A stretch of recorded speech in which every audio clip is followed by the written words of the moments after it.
Okay, so I watched Netflix Monster, the Ed Gein story, and we need to talk because that show is half biopic, half fever dream, half did they forget what the fuck the story was that they're trying to tell? First of all, the Holocaust side plots, random Nazi lady on a horse in the living room, Netflix. Who asked for Quentin Tarantino on a Timu budget? Because that was what it was giving. It was like they wanted to do Quentin Tarantino, but they couldn't afford him, so they got the Timu version instead. Ed Gein has nothing to do with concentration camps or World War II. He didn't even serve in the military despite being a part of that generation. He wasn't skinning people because he saw war footage. He wasn't obsessed with Nazis or a racist or had white supremacy ideologies. He was barely obsessed with bathing and keeping his ass clean. Let's get to who Ed Gein actually was. Ed Gein was not a serial killer. I know, but hear me out. He killed two people, Mary Hogan and Bernice Worden. Hollywood turned him into Leatherface, but reality, he was a severely mentally ill, isolated man with lifelong brain trauma, untreated psychosis, and a mother who might as well have been running her own cult. He heard voices, he had delusions, he thought he could literally become his mother. This is like Holocaust exploitation because like this had nothing to do with it, and it really ruined the movie. It could have been an Emmy nominee, an Emmy winner, because it really showed how Ed Gein influenced Leatherface, Texas Chainsaw Massacre, Norman Bates in Psycho, Buffalo Bill in Silence of the Lamb. I love those angles that it went with, but again, the whole weird ass Nazi World War II Holocaust, all of that was just like so far fetched, so exploitive. I like this is basically, when people say like, Holocaust exploitation movies, this is it because what the hell? Like those revisionist historical genres, it only works for certain themes. Like it works for Bridgerton, because it's like in a positive light. It works for Quentin Tarantino, especially when you think of Once Upon a Time in Hollywood with the whole Manson murders. This was just like weird ass revisionist. It doesn't work. What Netflix did get right. The part Netflix did do well was showing the collapse. Augusta, his mom, she dies, Ed unravels, reality breaks, the grave robbing starts. That's what he did more than the actual murders. He killed two women that reminded him of his mother, but what he really was doing was being a grave robber. He was digging up graves of women that reminded him of his mother. Yes, he made masses and household items out of skin. Yes, it was horrifying, but he wasn't running around like Leatherface with a chainsaw.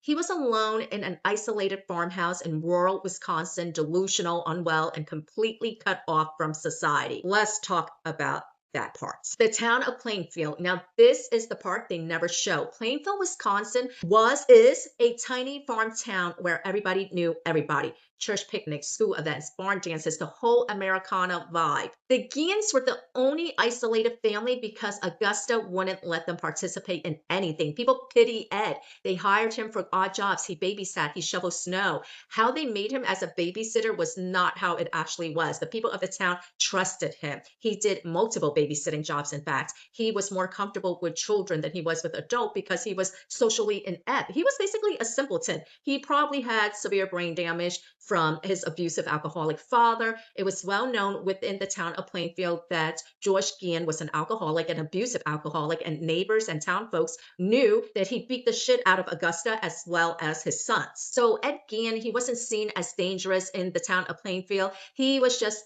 off. And when the truth came out, the town practically died.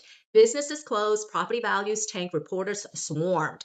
Plainfield still to this day refuses to talk about Ed Gein. So yeah, Netflix gave us artsy violence and bootleg Quentin Tarantino, but the real Ed Gein story is sad, pathetic, mentally ill, and horrifying in a very human way, and way more disturbing than any slasher movie. Netflix monster Ed Gein missed a real story.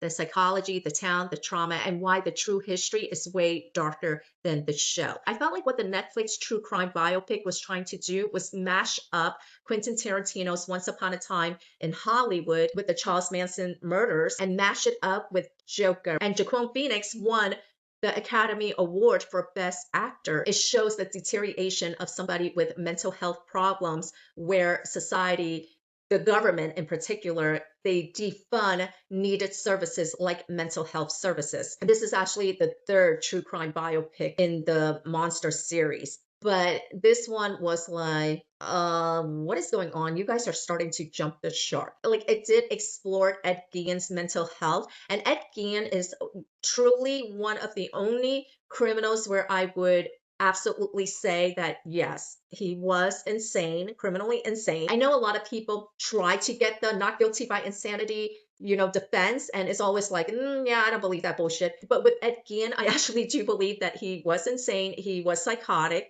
So it does explore a little bit about the mental health issues and stuff like that, but I felt like you should have leaned more into that angle instead of that revisionist Quentin Tarantino, whatever the hell that was. Because let's be real, the only one who could pull off something like that is Quentin Tarantino. For the most part, I actually did enjoy it, but then it was those moments where they spliced in Nazism, Nazi Germany. Otherwise, it was a pretty good movie, especially towards the end when they cut out that bullshit and focus on the mental illness. I give it 3 out of 5 stars.